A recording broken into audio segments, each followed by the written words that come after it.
Hello everyone, welcome to this lecture. This lecture we will introduce linear congruence and we will see two methods from linear congruence, one using extended Euclid algorithm and another are Chinese remender theorem. Let's start with linear congruence. In regular algebra, a linear equation is of the form ax equals to b where a, b are given real numbers, and in linear congruence we have to find out the value of the unknown variable x such that this condition is satisfied. And let's check how to find out the solution of the above equation. If a not equals to 0, then multiply both the sides, that 1 by a inverse of a and x equals to b over a. I mean to find out the value of unknown x, and if know that the value of a is not 0 and 1 over a is considered the inverse of a, then I say x equals to b over a. When I say linear congruence, we are more and less in the same situation in the modular. So we will be given some a and b and a modular n, and our goal will be to find out x such that ax is congruent to b, and modulo n where a and b are given integers and n is the given positive modulus.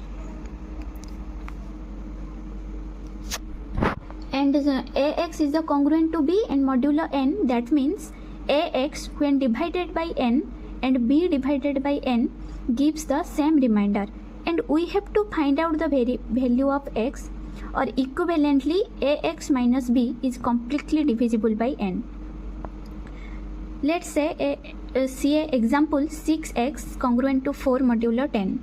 That means if I say that I am given 6x congruent to 4 modulo 10 and I want to find out the value of x and the possible solution x equal to 4, because if x equal to 4 then you get 24 congruent to 4 modulo 10, because 24 minus 10 is completely divisible by 10.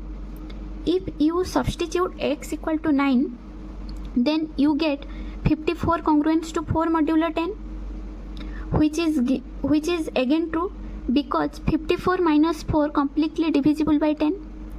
So you have infinite number of solutions.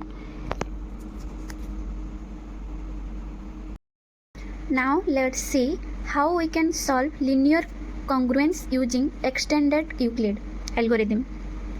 So you are given ax congruent to b modulo n, that means a and b and n, and goal is to be find out to unknown x. Here we say divided both side a, that means multiply both side by multiplicative inverse of a. Only possible GCD of a n equals to 1. The multiplicative inverse of modulo n exists only the number for which want to find out the inverse is co-prime, is your modulus. So a is co-prime to the modulo n. That means that I know a inverse exists. So ax a inverse congruent to b a inverse modulo n. Here a inverse is not equal to 1 over a. It is an integer. So I will be get this linear congruence, and I know that a into a inverse equals to 1 modulo n, b a inverse modulo n, and I know a into a inverse equals to 1 and 1 into x equals to x congruent to b a inverse modulo n, and x equals to b a inverse modulo n plus kn for every k element of z. This is the solution for linear congruence because all these value of x and value b a inverse is completely divisible by x.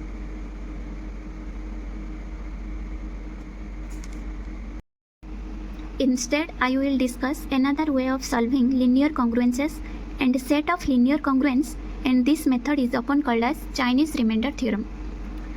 So you have find the number of x and you have an unknown x which is not given to you, and find the number of x when divided by 3, 5 and 7 leaves the remainder 2, 3 and 2 respectively.